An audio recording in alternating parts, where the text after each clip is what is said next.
مگر باوجود جرم کے میں تیرے محبوب سے محبت کرتا ہوں، باوجود جرم کے تیرے محبوب کا جب نام آتا تھا تو میں کبھی خاموش نہیں رہا، درود شریف پڑھ لیا۔ اور اگر رب کہہ دے کوئی گواہ ہے اس درود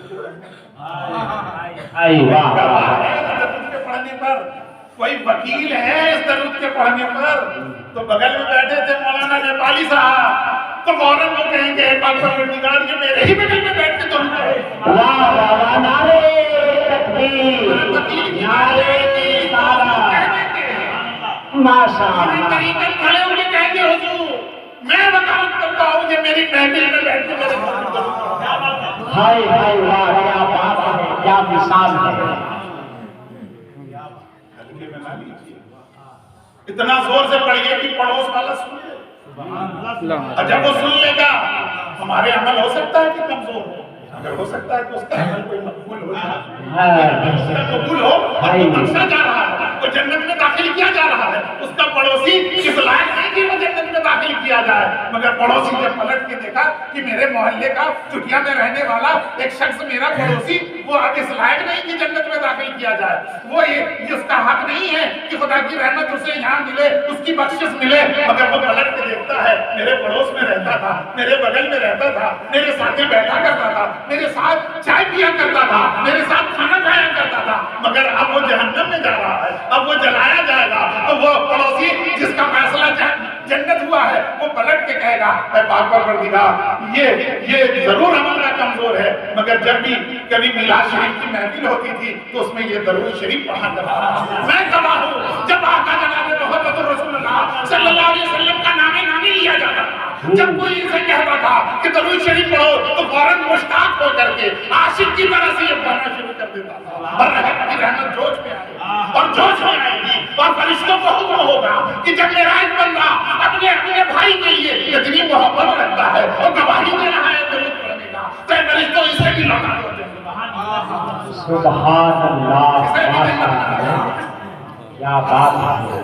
درود شریف جوڑ کر اللہم صلی علی سیدنا مولانا محمد وعلی آل سیدنا مولانا محمد وبارک وسلم، صلاۃ و سلام علیک یا رسول اللہ صلی اللہ علیہ وسلم۔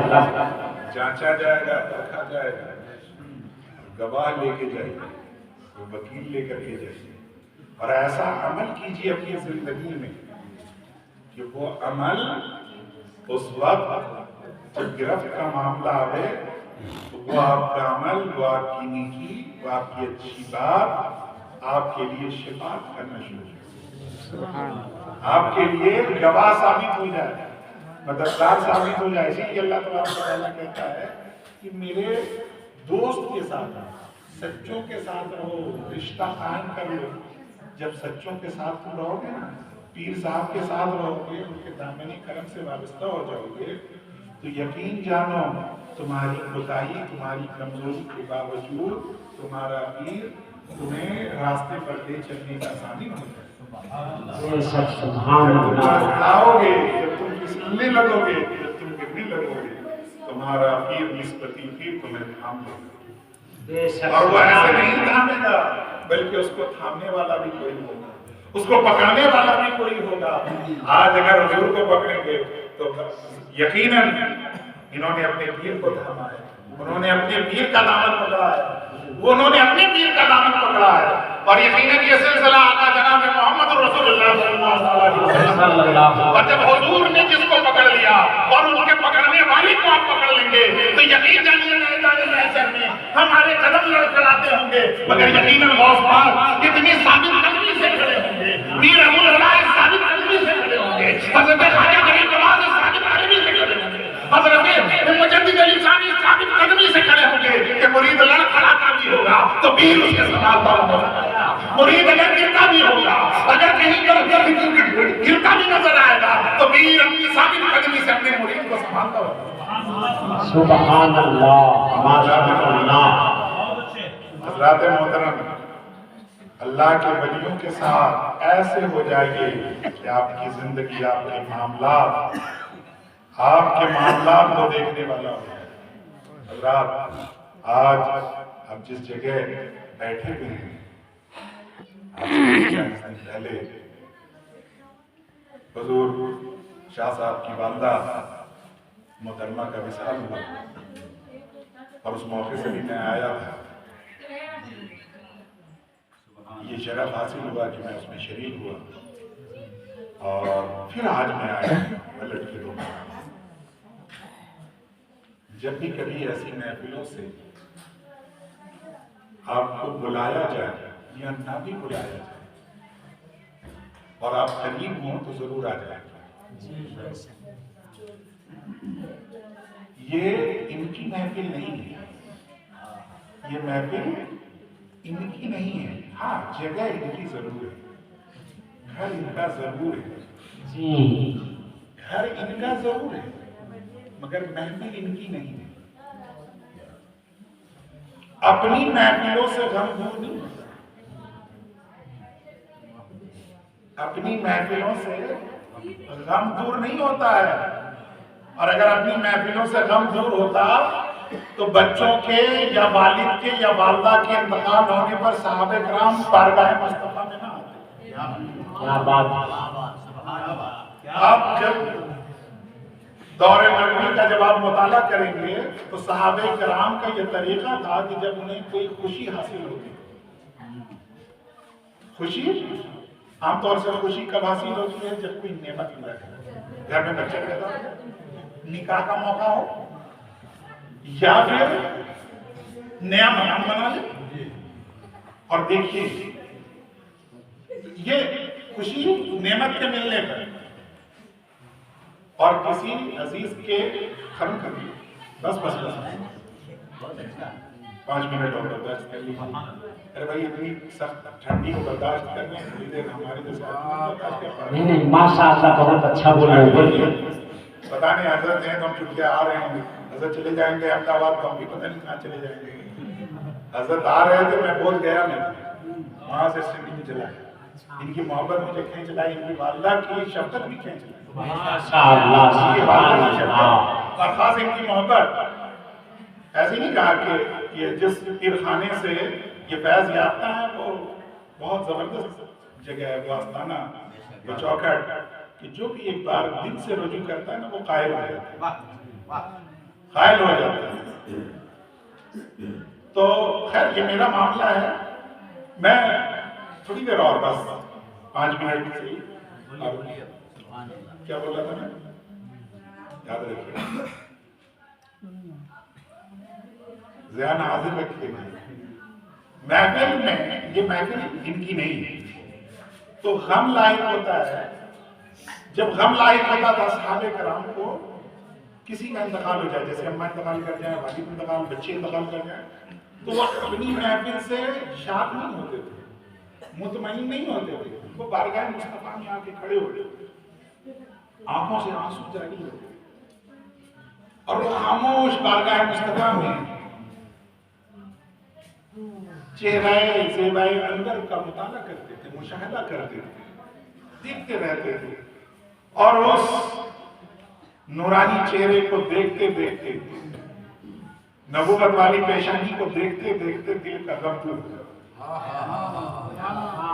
کیا بات ہے! اور جب خوشی بڑھ جاتی تھی تو بارگاہ نعیم میں آ جاتے تھے، وہ مسکراتے رہتے ہوئے، بڑا مسکرا رہے ہیں، کیا بات ہے حضرت؟ حضور آپ کی بارگاہ میں آئے ہیں، بولو کیا بات ہے؟ بیٹی کی پیدائش ہوئی، یہ جو خوشی ملی ہے نا، یہ حضور آپ کا صدقہ ہے، یہ جو نعمت ہے وہ منعم کا کرم ہے۔ میں آپ کی بارگاہ میں اس لیے آیا ہوں، حضور دعائیں دیتے، تسلی دیتے۔ تو صحابہ کرام کو غم لاحق ہوتا تھا تو بارگاہ مصطفیٰ میں چلے آئے۔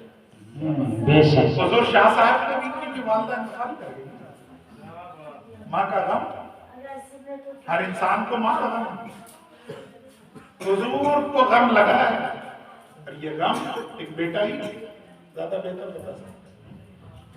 تو صحابہ کرام تو حضور کی بارگاہ میں آتے تھے۔ اب صوفی صاحب قبلہ کو بھی غم لاحق ہوا، کہاں جائیں؟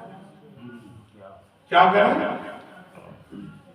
تو صحابہ کرام کی سیرت کا مطالعہ کیا، اپنی اسلاف کی سیرت کا مطالعہ کیا، ان کی بارگاہ میں رجوع کیا. اور ہم تمام مسلمان کا عالم یہی ہے کہ جب کوئی ہمارا عزیز دنیا سے رخصت ہوتا ہے تو ہم بارگاہ مصطفیٰ صلی اللہ علیہ وسلم کو تو لا نہیں سکتے مگر ذکر مصطفیٰ کو کر لیا. مصطفیٰ کو لے آتے ہیں. اور بزرگوں نے کہا ہے کہ اپنے گھر غم لاحق ہونے پر یا خوشی کے آنے پر ذکر مصطفیٰ کو لانا گھر میں یہ بے عینی ہی مصطفیٰ کو لانے کی بات. واہ واہ واہ کیا بات ہے، سبحان اللہ، کیا بات، یہ مصطفیٰ کو لانے ہی کی طرح سے. تو گھر ان کا ضرور ہے مگر محفل مصطفیٰ کی رحمت للعالمین کی ہے. بغیر روکے ٹوکے چلے آئیے، بیٹھ جائیے، کچھ ملے یا نہ ملے، یہ کچھ دے یا نہ دے، مگر دینے والا تو میرا نبی ہے، دینے والا تو میرا مصطفیٰ ہے، عطا کرنے والا تو میرے آقا ہے. اور وہ ایسے ہیں کہ جو بھی ان کی بارگاہ میں جاتا ہے وہ خالی جاتا ہے اور ہر دامن مراد بھر کے جاتا ہے. واہ سبحان اللہ. اس محفل میں بیٹھے ہیں، اس محفل میں بیٹھے ہیں کہ جہاں بیٹھنے والا صرف اس کی شیرینیاں نہیں، صرف ان کی باتیں نہیں بلکہ سراپا کو قبول کر لیا جائے ان کی بارگاہ میں. آج محفل مصطفیٰ میں آپ بیٹھے ہوئے، حضور کے دل کا ہمارے دل سے غم دور ہو رہا ہے اس لیے کہ بات مصطفیٰ کی ہو رہی ہے. یہ اس ذکر اس محفل میں یہ خاص برکت ہے کہ غم دور ہوگا، بیمار شفا پائے گا، راہ سے بھٹکا ہوا انسان ہدایت پائے گا. اس محفل کی فضیلت. اور آج ہم اس محفل میں حاضر ہیں اور جانتے ہیں کہ ان کی والدہ کا بہت بڑا کرم ہے ہم تمام لوگ. ان کی والدہ ہمارے گناہ بخشوانے میں، ہمارے گناہ بخشوانے میں ان کی والدہ وسیلہ بنا. بس میں ختم کر رہا ہوں ان کی بات کو. باہر سے آنے والے لوگ کو تو جانا نہیں ہے، وہ تو کمبل لے کے سو جائیں گے یہیں کھا پی کر. مگر جن کا گھر تھوڑا سا دور میں ہوگا، مان لیجیے پہاڑ پہ، جو پہاڑ سے کوئی آیا کہ نہیں آیا.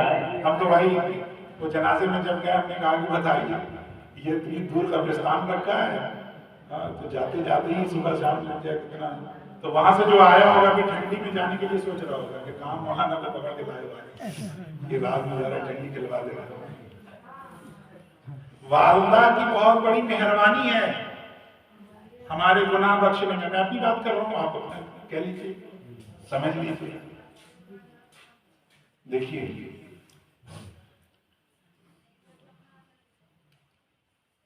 جب میں یہاں آیا اس آنگن میں پہلا قدم میں نے اس چوکھٹ پہ رکھا، جنازہ رکھا ہوا ہے نا، کفنا کر کے والدہ کو رکھا دیا تھا. حضرت نے مجھے باہر سے قریب لایا اور پھر یہاں مجھے ان کی زیارت کروائی. میں نے زیارت اپنی والدہ ہی سمجھا، ان کی زیارت کر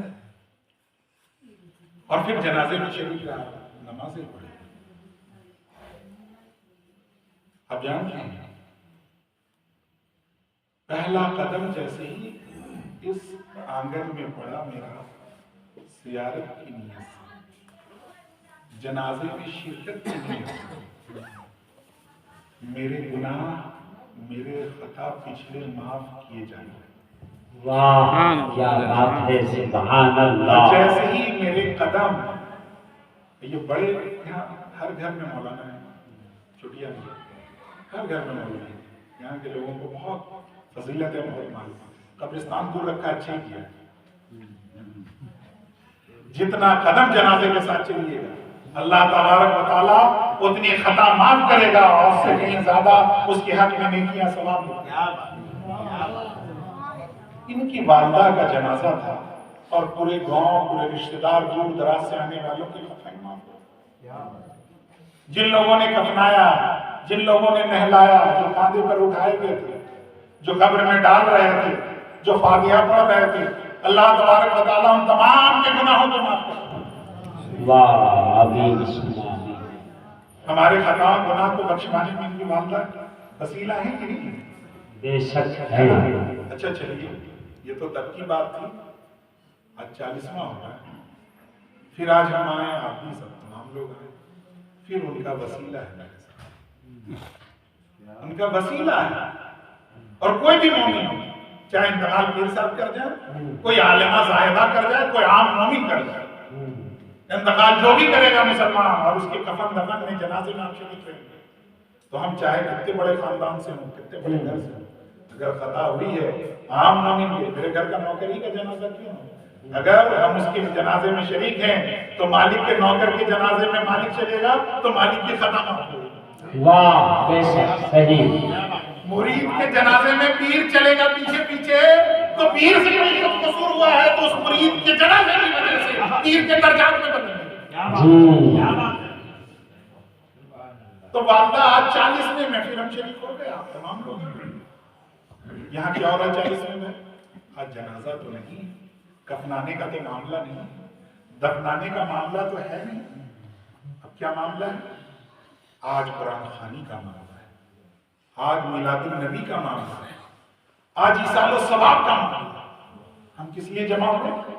ایصال و ثواب۔ جن لوگوں نے آرے پڑھے، جن لوگوں نے تسبیحات پڑھی، جو ہم آپ ابھی یہاں محفل میں بیٹھے ہیں سبحان اللہ الحمدللہ کہہ رہے ہیں، جو کلمات خیر دعائے خیر جو زبان سے نکل رہی ہے، اس کا ثواب والدہ مائدہ کو پہنچے گا، یقیناً پہنچے گا۔ مگر ساتھ ساتھ سن لیجیے، اس محفل میں آنا ان کو آنے کے سبب ہے، صرف والدہ کو ثواب نہیں مل رہا ہے، ہم میں سے جتنے لوگ یہاں شریک ہوئے ہیں اور جو لوگ اپنے گھروں سے بیٹھ کر کے عقیدت سے ان آوازوں کو سن رہے ہیں، وہ وجود سے تو نہیں سماعتوں سے اس محفل میں شریک ہیں، تو یقین جانیے میرا ایمان یقین کہتا ہے کہ اللہ تبارک و تعالیٰ ان تمام آنے والے شریک ہونے والے کہ والدہ کے اگر ان کی انتقال کر گئی ہیں، ان کے آبا و اجداد کو انتقال کیے ہوئے 120 سال ہو گیا، 50 سال ہو گیا ہے، تو ان کے گناہوں کو بخشا جا رہا ہے، ان کے درجات کو بلند کیا جا رہا ہے۔ جو یہاں شامل ہوا ان کی والدہ بھی بخشی جا رہی ہے، جو یہاں آیا جو محفل میں بیٹھا ان کے والد اگر انتقال کر گئے تو انہیں بھی بخشا جا رہا ہے، ان کے آبا و اجداد جو انتقال کر گئے ان کے گناہوں کو بھی بخشا جا رہا ہے۔ جو یہاں بیٹھا ہے کتنی دیر بیٹھا ہے، رحمتوں کے سائے تلے بیٹھا۔ والدہ انہوں نے محفل جمائی ہے، انہوں نے محفل سجائی ہے، خرچہ ان کا ہو رہا ہے، بخشے میرے دادا بھی جا رہے ہیں، بخشے آپ کی دادی بھی جا رہی ہے، بخشے آپ کے یہ کیسا مسلمان، اسی لیے کہا گیا ہے کہ جب ایسی محفل ہو تو آپ شریک ہو جائیے، اور شرکت کا فائدہ ہے کہ جن کے لیے آپ شریک ہوئے ہیں انہیں تو ثواب ملے گا، جو آپ کے آبا و اجداد آپ کے پیچھے ہیں انہیں بھی اس کا ثواب۔ اللہ تبارک و تعالیٰ جب کوئی بندہ مومن خیر کا قدم بڑھاتا ہے کسی مجلس میں، محفل میں، مدرسے میں، تو اللہ تبارک و تعالیٰ اس بندے کے خیر کے قدم بڑھانے کی وجہ سے ان کے مرحومین کو اس کا ثواب عطا کرتا ہے اور اس کے درجات کو بلند کر دیتا ہے۔ آج اتنی اچھی نورانی محفل میں آئے ہیں، یہ میرا ایمان کہتا ہے کہ جو ہمارے مرحومین آبا و اجداد ہیں، میرے آج شریک ہونے کی وجہ سے ان کے بھی درجات کو بلند کیا جا رہا ہے۔ اور اگر مرحومہ بخشائی ہوئی ہے، اللہ کے بندے جن کے خطا زندگی میں انتقال سے پہلے اللہ نے ان کے توبہ قبول کر لی، بخش دیے، تو اگر وہ مرحومہ مغفورہ ہیں تو جو ان کے محفل میں شریک ہوا ان کے لیے ثواب، ان کے لیے احسان و ثواب کر رہا ہے، تو یقین جانیے ہم میں سے جتنے لوگ گنہگار ہیں، خطا کار ہیں، اس مرحومہ کی وجہ سے ہماری خطا بخش دی۔ واہ سبحان اللہ، ماشاء اللہ، کیا بات ہے۔ جب بھی کبھی ایسی محفل ہو، اس محفل میں کسی کا جنازہ ہو، کسی کی میت ہو، تو یہ مت دیکھیے گا کہ رشتہ دار ہیں، تعلقات والے ہیں۔ ایسا مسلمانوں میں رواج ہو گیا ہے، بدعت اختیار کر گیا ہے کہ اپنے خاندان کا ہو، اپنے محلے کا ہو، پڑوس کا ہو تو جنازے میں شریک ہو جائے گا۔ وہ بھی بہت سے لوگوں کو دیکھا کہ مسجد کے بعد جنازہ ہے تو خالی نماز پڑھ لی اور مٹی میں نہیں جاتا، کون جائے گا؟ اور اگر چلا گیا قبرستان تو مٹی دے کے ایسا، ہاں اگر ضرورت ہے، بہت مشکل میں ہے، بہت ایمرجنسی ہے تو چلے جائیے، ایسا بھاگتے ہیں جیسے لگتا ہے کوئی ان کو دفن کر دیا ہے، کوئی فاتحہ پڑھنے کے لیے نہیں۔ ارما بھائی، آپ صرف ان کے لیے نہیں، جتنے میت قبرستان میں، آپ کے بھی تو آبا و اجداد اس قبرستان میں ہوں گے، ایک بار اگر کوئی دعا کے لیے ہاتھ اٹھاوے گا اس میں کوئی بھی ایک بھی صالح بندہ ہوگا، اور اگر آمین کہہ دیا تو آمین کی برکت کی وجہ سے سب کی دعائیں قبول ہو جائیں۔ تو ضرور شریک رہا کیجیے، شریک ہوا کیجیے، یہ دین کا حصہ ہے، ہم شریک نہیں ہوں گے تو کون ہوگا؟ حضرات محترم، اللہ تبارک و تعالیٰ ایک تو ہم تمام لوگوں کی خطاؤں کو، قصور و فتور کو معاف کریں، اور جو یہاں آج آئے ہیں اس کی سبب حضور کی والدہ مہدہ ہے، مرحومہ مقبولہ ہے، اللہ تبارک و تعالیٰ ان کے درجات کو بلند فرمائے، اور یہاں محفل میں جتنے بھی لوگ ہیں، جتنے بھی لوگ یہاں حاضر ہوئے کیا وہ اجداد خوشحالی جو مدفون ہیں، ان تمام کی اللہ تبارک و تعالیٰ مغفرت فرمائے اور درجات کو بلند کرے۔ ہم سے جو یہاں کلمات خیر دعائے خیر پڑھے گئے مولا، ان کا ثواب والدہ مرحومہ کو اور تمام مومنین اور مسلمین کو عطا فرمائے۔ آمین ثم آمین۔